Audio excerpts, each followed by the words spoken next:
Hello my dears and welcome to today's video. Before we get into it, I want to give a quick trigger warning for everything you can possibly think of a trigger warning for. As always, I only talk about triggering things on this channel when I believe that there is a direct purpose for doing so, and I will try to keep it as generally light as I possibly can, but also still be warned that obviously the history of institutions in our country and the present day of institutions not going to be the most sunshine and rainbows video that I make, though I don't really make a lot of sunshine, rainbows. Anyway, either way, I will link one of my more light videos at the top of the description for you to watch after this as a reset, or if you feel like you can't watch this right now and want to come back to it later, or you just want to support me, got you covered. Also, if you're new here, hi there, hello, my name is Sydney. I use they, them pronouns. I'm an openly queer, disabled, autistic, trans, non-binary actor, composer, educator, and disability advocate. I make videos about any and all of those things. I'm also making world history with my thesis. I talk about that a lot in all my other videos, and it now doesn't feel like an ethically good time to plug my own work. So stuff's in the description if you're interested in what I do, but you don't have to look at that. And I'm a white person in my early 20s with light brown, curly, shoulder-length hair. I'm currently wearing a caramel, so it's like orangey brown, dress with a collar and then a light brown or tan vest over it and a black sweater. And I am sitting in front of a bookshelf. Now, a few other things to go over before we dive into this. This is one of those videos that has been in my brain as a thing to make since I started my channel 2 years ago. So I've genuinely been researching it for that long. And there is so much to cover on this topic. So I'm splitting up into 2 videos. This one is going to be focused on the history of institutions and how they have devolved into our present situation of disability healthcare in this country. And then next week we're going to dive more deeply into the troubled teen industry and modern day residential mental health care for youths. I thought about doing the 2 videos back to back, like having one on a Wednesday, one on a Saturday. I realized that 2 really heavy deep dives back to back would probably be a lot for everybody involved, including me. So Wednesday's video is going to be something on the lighter side to break it up a bit. I'm thinking something to do with the history of sign language and apes, because that's a whole rabbit hole that nobody talks about and they really should. But we'll see, so just stay tuned for that. Also, the reason that this took so long to research is not just that it's an emotionally difficult topic to learn about, but more that every single source you read on institutions has a slightly different timeline. The progression of things is mostly the same, the general gist always checks out across sources, but the dates can be anywhere from 2 years difference to 20 years difference at times that things happened. And there's also just a whole lot of things that are claiming to be oh, they were the first to do this thing in every single direction, and it is very confusing and very difficult to wade through. So basically, if you've heard dates that don't line up to things in this video, that is why that is. I always, if I find mixed up dates, I try to find 2 sources or 2 extra sources to have 3 sources with the same date, and even that was difficult for this because there isn't a lot of research. So I'm gonna give a general 5-year ballpark area for things, or vague eras rather than specific dates for that reason, but that is why. The last thing, and then I swear I'm done with disclaimers, this body of research in general is very white-centric. Most things that I read talked about institutional history and would briefly mention that institutions were segregated and then never bring it up again.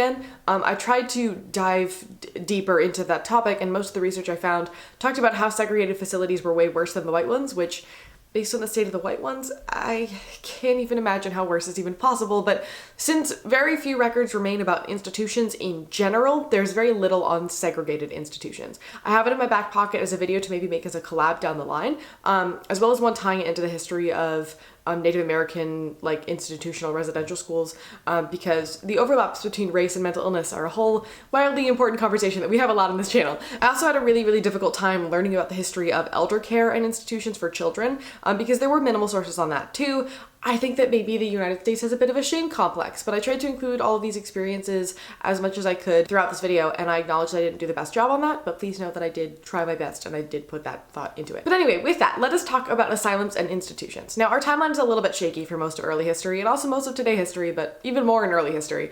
We know that in the Islamic world, they had institutions of sorts in the 700s and 800s that were well known for their extreme kindness and care toward their patients, though that did represent a very small amount of the population that actually needed that care, and also did not spread or expand to the West. It was well commented on by several world travelers at the time. People often praised them for their care, but again, it only represented a very small portion of the population. Now, in Europe, we instead got 3 options. Option 1 was small subsections of hospitals, monasteries, or local community support specifically designed for the mentally ill relatives of very wealthy people.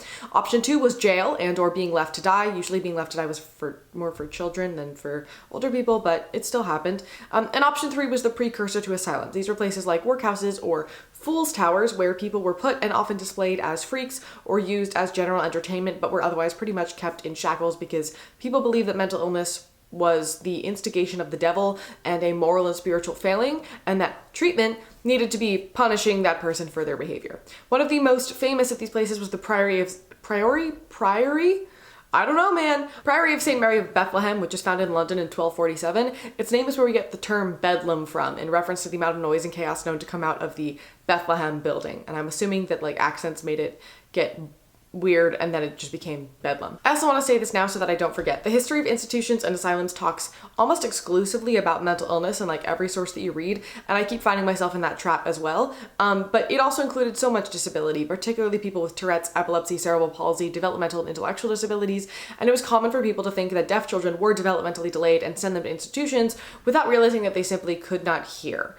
So I'm not going to be using the term mental illness very much throughout this video, as it has very particular modern connotations to how we modernly view mental health that do not particularly apply to anything in history. I'm going to try to use words more like mad or mental ailment more often here, because that encompasses the definition of whatever was seen as madness back then, which includes more disabilities as well as other people institutionalized for other reasons. This is also somewhat in line with the reclamation of the term mad in the disabled community today and the devolving of diagnostic categories. We're gonna get into the social construction of mental illness and disability in a little bit, but yeah, if you hear outdated terms in this video, that is vaguely on purpose and or a direct quote here, because historical context is very, very important for societally declared diseases. Also, general heads up about terminology. There are slight differences between asylums and institutions and hospitals, etc. Those words are all used interchangeably and differently in different sources, so I've given up. I'm just going to use institutions generally. But anyway, okay, back to the topic. So in early American colonies, mad people were taken care of in the home or left to die. Usually small children were left to die, or they would spend most of their time in jails, poorhouses, and almshouses. Almshouses, also known as workhouses, kind of were just public spaces that were full of a hodgepodge of whatever people in society that couldn't be cared for. This included the poor, the disabled, the mentally ill, and orphaned children. Orphans were raised there, and then they would be sent out to be hired workers or apprentices when they were old enough, and public almshouses and private hospitals often set aside separate wards for the mentally ill relatives of rich people, and they used all of the money that was paid to them by those rich people to take care of that patient to be able to help run the rest of it and do public service and charitable work. The first space in the United States built solely for the mad was in Williamsburg, Virginia, opening its doors to patients in 1773. And this moral failure, let's punish the mental illness out of people, but also they're all hopeless cases, so what's the point? That idea lasted for a very long time. Honestly, that mindset is still kind of around on some level, but there was a shift in this mindset in the late 1700s. Why? Well, because the ruling monarch of the United Kingdom, King George III, had some sort of mental disorder that resulted in a lot of experiences of mania. They got to a point in 1788 where they were trying to find a regent to take over him because he was deemed unfit to rule. But then, in 1789, he experienced a complete remission, which made people look at madness as something that could plausibly be treated and cured. So, around this time, we see the development of the idea of moral treatment, which is a promising new cure for mental ailments centered around treating patients kindly and humanely to try and appeal to the parts of their brains that remained rational. It was created by the French doctor Philippe Pinel and English Quaker William Tuke, and they proposed that it was enacted by no longer using restraints or using more humane restraints, though what is a humane restraint, or long periods of isolation, but instead placing the mad in specially constructed hospitals called asylums that provided lots of light and quiet and lots of nature and opportunities for meaningful work or creation, privileges and rewards for good behaviors, and that this would help patients to recover from their mental ailments. Pinel believed that mental ailments were caused by excessive exposure to social and psychological stresses, as well as heredity and physiological damage, which is kind of right on all fronts there. Like this era, you're gonna notice that all of this history is just a constant circle. This era is also when we see the creation of deliberate orphanages meant specifically for children. The first institution built specifically to implement this program of moral treatment was the Friends Asylum, built by Quakers in Philadelphia in 1814. I will say that the majority of early asylums and hospitals were run and or created by Quakers, which makes sense because of how service-oriented Quakerism is, but also as a Quaker myself, it brings me joy to see us as so much a part of this history. We're gonna come up again down the line as well. But yes, so moral treatment. It was pretty slow to catch on around the country, mostly because it was very expensive and therefore only for the very, very wealthy. And people started to go like, okay, so then, I don't know, what about the vast majority of everybody else who needs this care? And from the 1840s to the 1860s, a New England school teacher by the name of Dorothea Dix decided to go do something about that. And so she traveled the country and testified everywhere about how we need to do better with psychiatric care for everybody, not just the upper elite, leading to states signing laws allocating funds and land and resources to make state-sponsored public institutions, with the first being signed in 1842. A psychiatrist and the superintendent of the Philadelphia hospital named Thomas Kirkbride took the time to write out a plan for how these institutions should be built and run that became known as the Kirkbride Plan.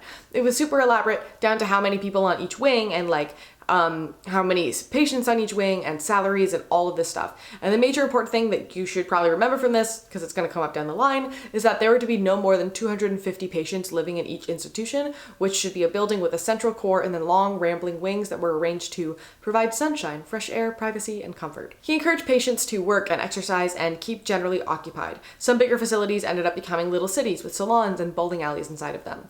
Kirkbride buildings were large, imposing Victorian-era buildings surrounded by extensive grounds, often farmland, all of which were often worked by patients for exercise and therapy. According to one of his 1854 writings, Kirkbride said, "There is no reason why an individual who has the misfortune to become insane should, on that account, be deprived of any comfort or even luxury." The first Kirkbride institution was built in 1848 in New Jersey, and they quickly spread across the country. By the 1870s, virtually all states had one or more, all funded by state taxes. Kirkbride also created the Association of Medical Superintendents of American Institutions for the Insane, which is a very long acronym, later became known as the American Psychiatric Association, and they are the ones that are currently in charge of making the DSM that we use to diagnose people. But yeah, during this time, institutions were not the best thing in the world, and they definitely had some issues. Also, we didn't actually know much about accurate treatments for mental illness, but they had the right intentions and generally seemed to be doing a really good job given the circumstances. But you see, as with any government-funded program, things went downhill quickly. Kirkbride buildings were seen as too expensive to properly maintain with all of the land and the architecture itself, so then people just stopped maintaining them. And as local governments at the time were responsible for funding institutions and for funding elder care, elderly people at this time usually still lived in almshouses or in public hospitals, a new psychiatric problem called senility was created in the 1890s, thus warranting the transfer of many of these elderly people over to state-supported asylums to save costs for the government.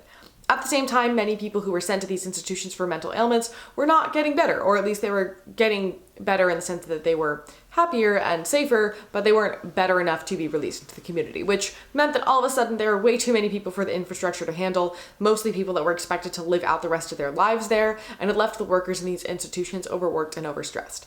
And in order to try to get enough staff, less precautions were taken, and that opened the door to wholly underqualified people, and a lot of people who did not have good intentions, aka enjoyed torturing patients. There are also many people who wanted to further their success in the world by finding cures for the mentally ill, and therefore would test random things on patients to see if they would work with no real regulation or oversight or control group.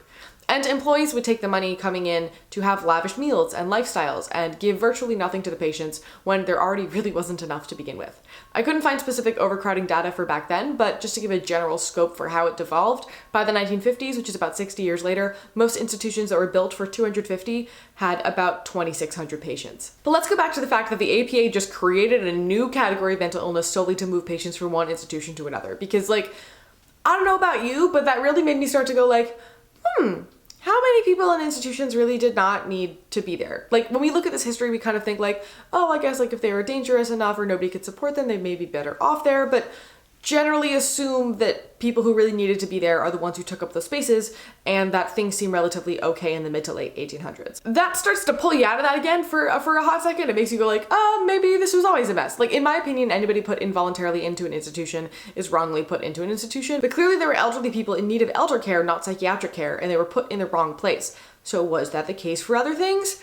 Oh, you bet. It was really common for men to put women in institutions for having strong opinions or just generally not conforming to societal norms, particularly because often the woman's property and assets would be automatically transferred over to the husband when this happened. And once you were declared insane, it was almost impossible to prove that you were in remission or better or were able to go back to society. One really important example of this is journalist Nellie Bly, who in 1887 had herself committed to the Blackwell's Island Insane Asylum in New York City to investigate conditions there. If you have a few hours to spare, I highly recommend reading through her whole report of the experience. It is so well written and also so creepily similar to how things are run today that you forget it's from nearly 150 years ago, which is very creepy, but it's incredible. I've linked in the description for you. But basically, she went to a women's work home and she kind of just sat staring at a wall for 36 hours straight, and they decided she must be insane, and they called the police, and they brought her to court, and the court was like, great, send her away. And then she was placed in the asylum where there was minimum to no food, minimum to no clothes, no heat. The staff were horribly abusive, and the women spent their days all just sitting in a room the whole day. No activities, just sitting there. In her writing, she talked about the stories of as many women as she could remember, very few of which reported actual mental ailments. There was a woman who couldn't speak any English and was just dropped off by a man. There was a girl who had been ill and was having side effects of her illness, and her friends sent her to this asylum to be cured of those things and return home. But instead she got infinitely more sick, and there were so many similar stories. She talked about how it was so easy to get in and almost impossible to get out. From the moment I entered the insane ward on the island, I made no attempt to keep up the assumed role of insanity. I talked and acted just as I do in ordinary life. Yet strange to say, the more sanely I talked and acted, the crazier I was thought to be. Compare this with a criminal who was given every chance to prove his innocence. Who would not rather be a murderer and take the chance for life than be declared insane without hope of escape? And she specifically talked about what accepting torture would produce insanity quicker than this treatment. It's wild how all of these quotes can still perfectly line up with how we handle mentally ill people today. Awful. She had been sent there by her newspaper, and they came to pick her up after 10 days, and then she wrote an expose in the newspaper, and the state of New York allocated another $1 million in its budget to try to fix institutions because of her work. Also, for the record, she was only 23 when she did this. And I don't think that the world appreciates Nellie Bly nearly enough. She was so rad. Highly recommend learning more about her. Anyway, at this time, children were also usually sent to the same institutions as adults. The kids would be in the same wards. The young boys would be kept in the women's wards until age 16 when they would be moved over to the men's. In general, unwanted or uncared for kids would be sent to orphanages, and then the problem kids would be labeled delinquents and either sent to adult institutions or to reform schools. And reform schools are structured very similarly, if not the same, to Native American residential schools. These were places where students were punished into conforming and into good behavior because apparently that is an effective way of teaching, which it's not. That's what next week's video is about. They were rife with abuse and mistreatment. We'll come back to these later in the video and also next week. But as orphanages got overcrowded and also started to shut down, regular kids without any behavioral problems or disabilities would also just be shipped off to reform schools or institutions because they simply had nowhere else to put them. But anyway, back to our timeline here. So as institutions were getting more and more crowded and funding was drying up, institutions and asylums established nurses training schools to get some more money coming in and to train people to work in those places. Unlike hospitals, which only allowed women as nurses, institution nursing programs were co-ed. And once institutions closed, all the nurses were like, well, I guess we'll just go to regular hospitals. And so then they would go to regular hospitals, and that is why all nursing is co-ed now. If you're wondering, it's because asylums didn't have any funding, which I think is very interesting. There isn't a whole lot of data as to how much these nursing programs helped the situation. It probably made some small differences and held off the complete ruin of some institutions by a couple of years, but it really could only do so much. There were just too many people, not enough resources, and people weren't getting better enough to leave the asylum, so people just kind of kept piling up. At this point, moral treatment was dead. By 1904, the US housed 150,000 patients in mental hospitals, and there just wasn't the time or the resources to do it properly. And also, it didn't seem to be that effective anyway. So they were back to however they could manage the patients as they were held in these places. So that meant straitjackets, overuses of sedation and other drugs, isolation, shock therapy, shackles, straight up abuse, accidental or deliberate neglect, and literally anything else. This is also the era where we see eugenics come into play, where the stigma of mental illness on a family was even worse in that it not only culturally, but scientifically reflected poorly on your entire bloodline, which meant that people were even more eager to put their relatives into these already overwhelmed institutions. I'm not going to go too much into this because we talked about this in depth in my eugenics video, but in 1907, we saw the first sterilization law put into place, making involuntary sterilization of the feeble-minded individuals completely legal. A 1927 Supreme Court case, Buck v. Bell, entrenched this into federal law, and it has yet to be overturned. By the end of the Second World War, at least 80,000 Americans had undergone forced sterilization, many of them in institutions, Native American residential schools, and people of color just at the regular doctor. So yeah, not a good time in history. None of this is a good time in history. History is never a good time. Anyway, don't worry, things get worse. Freud enters the picture with his whole situation about psychology, but he ushers in the mental hygiene movement, and this is a view of psychiatry that was very focused on prevention. People believed that mentally healthful ideas should be integrated into all of society and that services should be more community-based, so this led to the creation of the first outpatient psychiatric programs. It was criticized in some medical circles for its lack of an objective scientific basis for its proposals and its unscientific focus on sociological factors as being the key to the prevention of mental illness and preservation of health, which I find entertaining because yet again, like we already saw in the 1800s, we have people going, maybe mental illness is more related to society than actual moral failing or physiological issues. And everybody else is like, nope, can't be society. Society's perfect. We don't oppress people. Everything's fine. Anyway, this is also historically the time that we start to realize that children are in fact developing adults with growing brains and not just mini adults. We genuinely didn't know that until the 1930s when Piaget wrote about it. So that's good. But this led to a growth in reform schools, therapeutic boarding schools, and boot camps because they decided that kids in conflict with the law or showing slight deviation were at the root of mental disorder needed to be stopped early. This did have some semblance of truth because during the draft for the First and Second World Wars, they suddenly had the background histories for hundreds of thousands of teens and started to find correlations between early behavioral profiles and certain outcomes for a particular soldier. So anyway, this is when the first children's asylums and residential psychiatric institutions became a thing, the first one being Bradley Hospital in Rhode Island in 1931. Oh, and we cannot forget that the 1930s is when lobotomies and other psychosurgeries became all the rage. There was no scientific backing or planning for these, they just kind of did stuff and went, great, this seems fine, which is a yikes. But it was a preferred method for use in institutions because it made violent or hard to handle patients less violent by giving them permanent brain damage, but that is kind of why it was so popular. About 50,000 people in the United States received lobotomies, most of them between 1949 and 1952, which that is a lot in a very short period of time. So anyway, moving on. World War II. Precursor to World War II was the Great Depression when all funds dried up literally everywhere and there was no money. And then the war started and institution workers were either drafted or they would leave for better paying jobs as people in those jobs were drafted, meaning that proportionally even more of the workers that were left in institutions were the ones who particularly enjoyed their work. And not in a positive way. Most places had one worker per 150 to 350 patients and had to work 10-hour days. War rationing also meant less supplies for patients, and workers had to resort to physical restraints and coercion even more than previously just for control and safety. During the war, there were a lot of conscientious objectors. This is a person who claims the right to refuse to perform military service on the grounds of freedom of thought, conscience, or religion. This term became well known during the Vietnam War because many people were conscientious objectors to that war. But there are many religions that object to all wars and all forms of violence and therefore have always had conscientious objectors, the most common ones being Mennonites, Quakers, and the Church of the Brethren, which are the three peace churches. But also many other people from any other religions and also non-religious people can also identify as COs. During the American Revolution, generally COs were looked down on for their behavior. During the First World War, they were either forced into uniform and non-combatant roles on the front, or they were imprisoned. And during the Second World War, they tried to fix that a little bit by creating the Civilian Public Service. The CPS program basically said, great, if you don't want to fight in our war, we're going to force you to do unpaid labor on the home front instead, or you go to jail. And there were about 12,000 of them, and CPS workers built a lot of famous old buildings in national parks. They also worked on public lands, lots of different stuff. And assignments later expanded to include public service things, such as public health projects, working in mental institutions, and also being human guinea pigs for various studies. Many of these studies, which were identical to what the Nazis were doing to their prisoners and were charged for war crimes for doing, meanwhile, we got away with it because the people volunteered and it was at accredited hospitals and universities. Though their volunteer status was by nature of being forced by the government to volunteer, which is not how consent works. And also many of the peace religions have beliefs against self-promotion, and no matter what you have to suffer, it is the right thing to do as long as it helps others, which feels like the government maybe preyed on that one a little bit.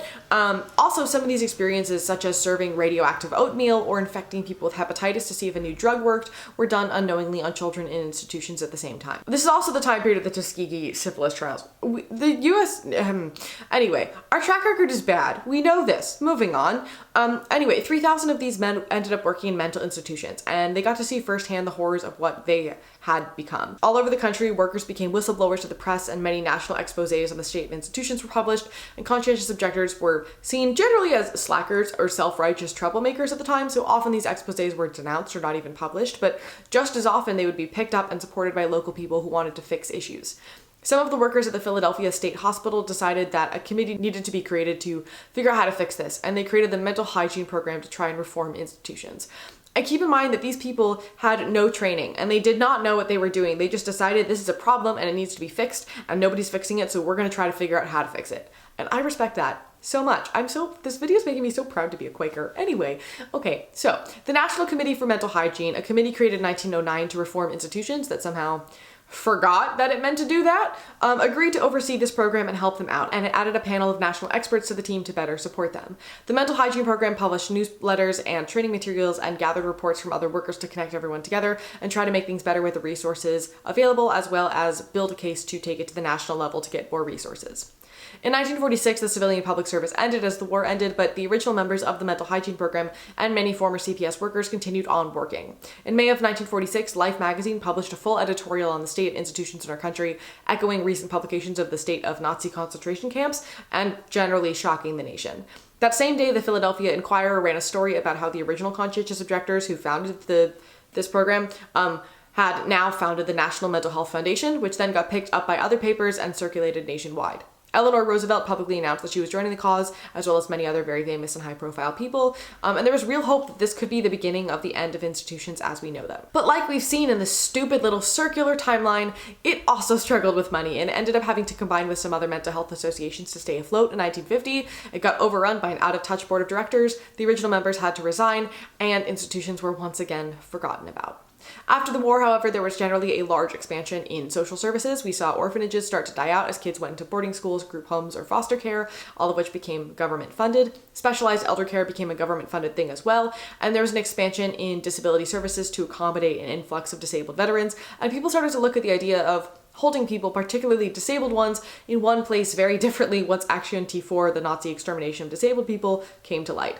This is also when eugenics suddenly became a very shameful thing because it was associated with Hitler, and so it changed its name to genetics. You can learn about that whole saga up here. The lines between the whole eugenics to genetics to how science is today pipeline and the whole institutions storyline very much interact with each other and line up, and it's fascinating. I highly recommend watching that video, and I've been connecting all these dots and it's been really quite interesting. Anyway, most importantly, the first antipsychotic drug was created in 1950, which discharged large numbers of people from institutions. This was followed up by the development of an early drug for bipolar and of antidepressants, which again started to clear out institutions of mentally ill people. In the 1960s, we see a growing disability activist movement. There was also research coming out about those who had left institutions and how they had what was called institutional syndrome, which were deficits or disabilities in social and life skills that develop after someone has spent a long time in an institutional setting, including prisons, where they lose their ability to be independent or responsible, which is kind of like a version of learned helplessness, which made people want to clear institutions even further because we saw the negative effects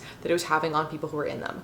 It was also clear that community and outpatient services were significantly cheaper, and even more exposés on the mistreatment in institutions kept coming to light. So in 1963, President Kennedy signed the Community Mental Health Act to try to close as many of the asylums as possible, specifically saying, under this legislation, custodial mental institutions will be replaced by therapeutic centers.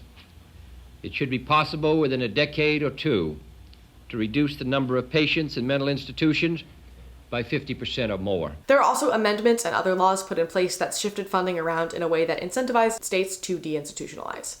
In the 1970s, there was a second wave of deinstitutionalization focused on freeing those with developmental disabilities, particularly after the 1972 documentary on Willowbrook, which is an institution on Staten Island, was put on primetime TV, and it showed people firsthand that the abuses that we heard about in the 1880s and in the 1910s and in the 1940s were still happening to this day, absolutely no different. There's also a controversial experiment the following year called the Rosenhan experiment, where participants went to 12 hospitals across 5 states and they feigned symptoms but acted completely normally after. And they were all admitted and diagnosed with disorders and were told on the condition of their release that they needed to admit to having a mental illness and had to agree to take antipsychotic medications. The second part of this study involved a hospital administration challenging Rosenhan to send pseudopatients to his facility whose staff asserted that they would be able to detect the pseudopatients. Rosenhan agreed, and in the following weeks, 41 out of 193 new patients were identified as potential pseudopatients, with 19 of these receiving suspicion from at least one psychiatrist and one other staff member. Rosenhan sent no pseudopatients to the hospital. I think that's hilarious. The criteria of the study was obviously wacky and uncontrolled and relatively unreliable, and also we categorize mental illness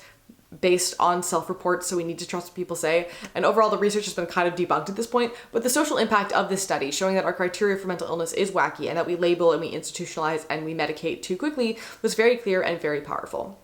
There was also some big Supreme Court rulings, such as the 1973 one, that patients doing work in institutions were required to be paid minimum wage, that discouraged institutions from keeping beds full just to have free labor.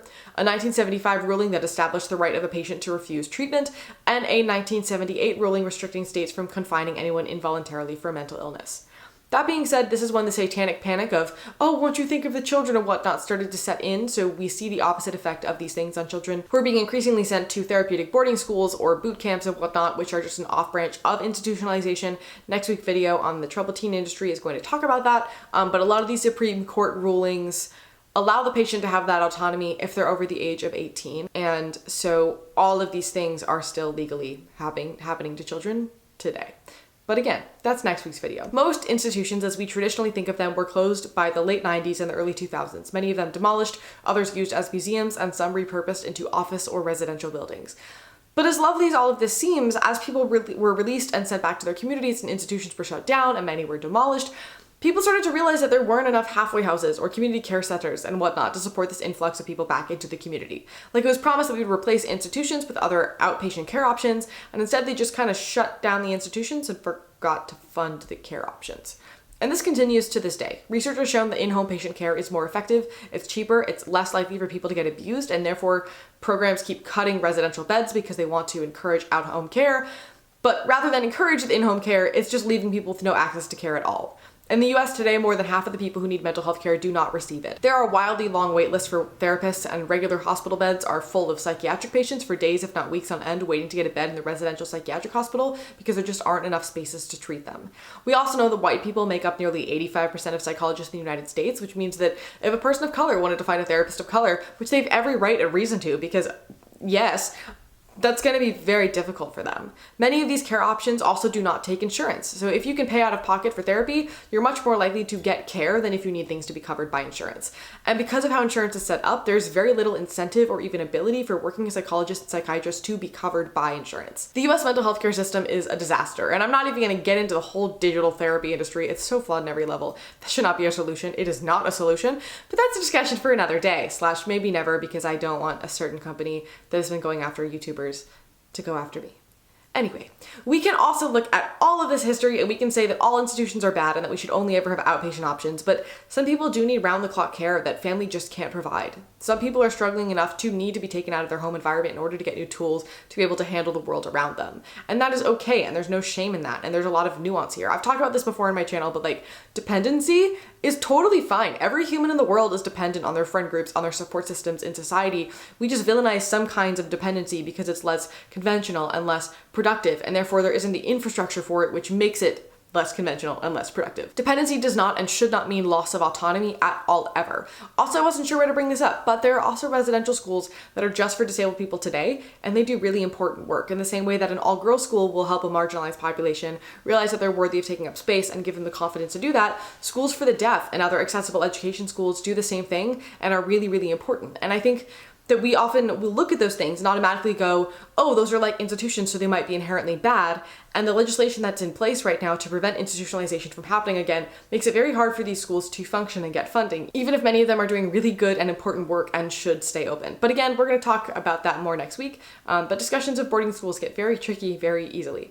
Also, speaking of boarding schools, let's talk about the different kinds of congregate living facilities that exist today. First, we still have orphanages in the US. Nearly every state in the country continues to operate residential group homes for children in need of a safe place to live and in which to be supported in their educational and life skills pursuits. Obviously, they're not called orphanages anymore because there's a connotation there, but there are lots of schools and living spaces around the country that do really great and important work in this regard. I don't know if anybody's familiar with the Milton Hershey School in Pennsylvania. That's one of these that is close to my heart. They take in underserved kids and they live in group homes with house parents. They get good meals and they go to school, and it's highly regulated and there's enough personnel working there so things don't go horribly wrong. And it's really, really cool and really important and great, and we need more stuff like that. We also have the entire business of elder care. There are about 2 million people in long-term care homes today, and oh my goodness, is elder care in the United States a very stressful thing to research, even in theory, and I cannot imagine trying to do that with the intention of finding a place for your parents or loved one. It is no wonder that so many people just quit their jobs to be caregivers for their elderly loved ones. Like, this makes sense to me now. But anyway, there are kind of 3 options as far as I can tell, all of which, if things go wrong and they get sued, will typically just shift around ownership and continue everything as it was with the illusion of having changed. That theme's gonna come up a lot in next week's video. Now, the first is a nursing home. These are medical facilities that are staffed by nurses and nurses assistants where all the elderly people live together. The pandemic really showed us how understaffed many of these places are and how much oversight is going on in so many nursing homes, but that is option 1. The second option is assisted living. These are cheaper than nursing homes and also give residents a bit more autonomy than nursing homes do, and they're expected to handle more things on their own. But waiting lists for these can be years long, and much like nursing homes and really any congregate care facility for vulnerable populations, there is a lot of mismanagement and oversight. The third option is group homes. These are even cheaper than assisted living and nursing homes. They give someone the most autonomy, and they're structured in a similar manner to halfway houses for people getting out of programs, but obviously for a very different purpose. But people live in small groups, usually about 5 to 10, but sometimes 20 in larger homes. And all residents have care plans and staff, and usually someone is on site 24/7, but may not be able to offer assistance, and there's rarely an on-site physician. Generally, people in group homes learn to cohabitate. Yeah, cohabitate's a word. And take responsibilities for things, but also can support each other so that they are the most self-sustainable. Assisted living and nursing homes have more support and resources available, but often at the cost of some autonomy. There's also a thing that's fairly new, but I hope that by the time I get old, if I get old, they are the norm because they sound great, and they're sort of a cross between group homes and assisted living, and they're called dementia villages. These are care homes that instead of being built like a big institutional building, they're set up like little cities with a grocery store and a theater and a restaurant, and everything is made to be fully accessible. Residents live in group homes structured like family units within this village, and they have the full autonomy to do whatever they want without concern of safety, because everybody who works in the grocery store and theater, etc., is a trained attendant who knows how to give proper support. There's also new research coming out about the importance of the young intermingling with the elderly for both parties, so preschools are starting to be built in connection with old folks' homes. And there's also the thing of having young adults live with elderly people in assisted living facilities and nursing homes, that they then help care for those people, and they get free rent, and they keep things lively with the elderly people, and the elderly people get support from them, which I think is a really cool program, and that has been shown to be pretty effective, so I hope that that also expands to be wider. I'm hopeful for the future of elder care. I think that there's a lot of work being put into reforming it right now, at least a lot in other countries. I hope that at some point gets over to us. And I don't think that we include elderly people in our discussions of disability nearly enough, because we see them as a different population, and that is not only incorrect, but also as lifespans increase, numbers of disabled elderly will increase as well, and if we fight for accessibility for them, we're all gonna get it too. And when we get older, we can also stay in our communities longer before we need to go to congregate care facilities, or maybe those will become obsolete, who knows. A big part of why people fear aging is because they associate it with loneliness and isolation and disability. So if we can reframe disability and accessibility, we can help with that, and we can work together and change the world. But anyway, I digress. These methods of elder care are the same ones that we use for disability care right now. Group homes for young disabled people are structured the same as elder group homes. They're just called supported living or supported housing more frequently. And while this number is a bit outdated, nearly 125,000 young and middle-aged adults with serious mental illness lived in US nursing homes last year. And a recent statistic that 14.5% of New York State's nursing home residents are under the age of 65. And that number is likely going to go up as more people become disabled in the pandemic, and there's been recent legislation, I believe in Canada, that effectively forces disabled people and seniors into long-term care homes. We know that long-term care homes are likely to be rife with abuse and neglect. We know that in-home health aides and at-home long-term care options are cheaper and better for everyone, and we know that people want to live in their homes because it's their home. And we also know that communal living can exacerbate disability simply by the nature of having to share things, not having things specialized to your needs, having to handle other stressors you can't control, etc., etc. But insurance very rarely covers in-home care for these people, and so they're stuck in modernized institutions that they can't get out of.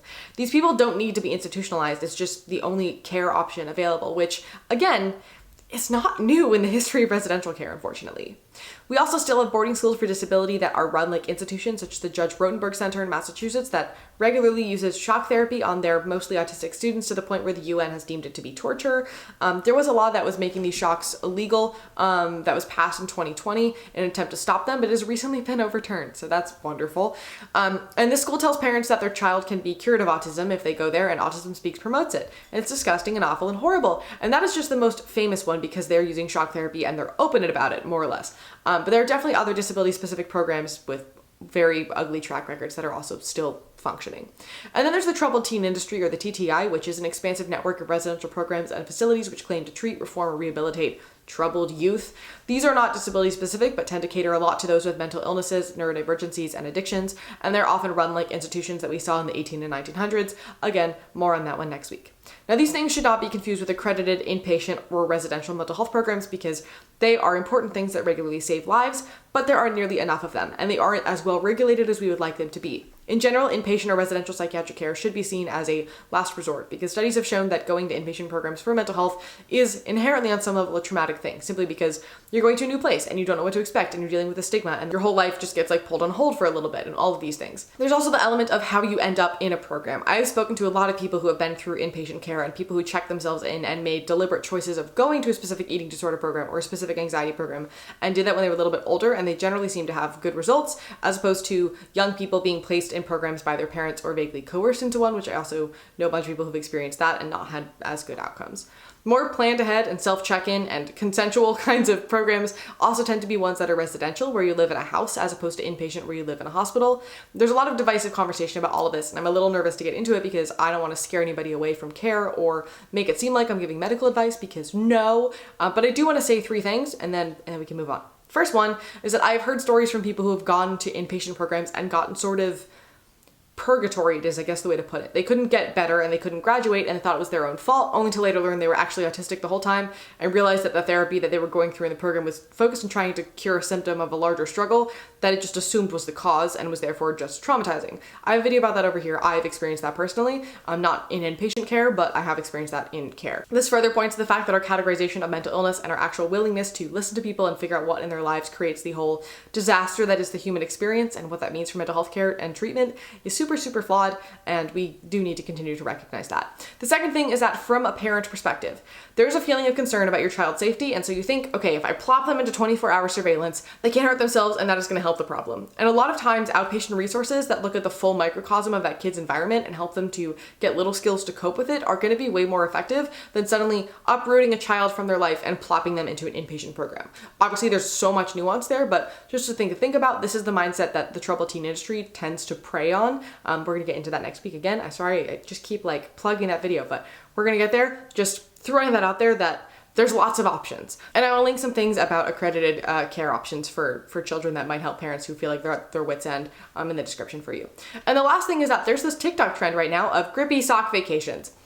I'm just gonna read a great Instagram post from the Lithium Doll about this rather than try to awkwardly paraphrase. For the TikTok crowd and whoever else needs to hear, psychiatric hospitals aren't fun, glamorous places. I see content where people are like, can't wait to tell my therapist too much to meet my besties in the psych ward.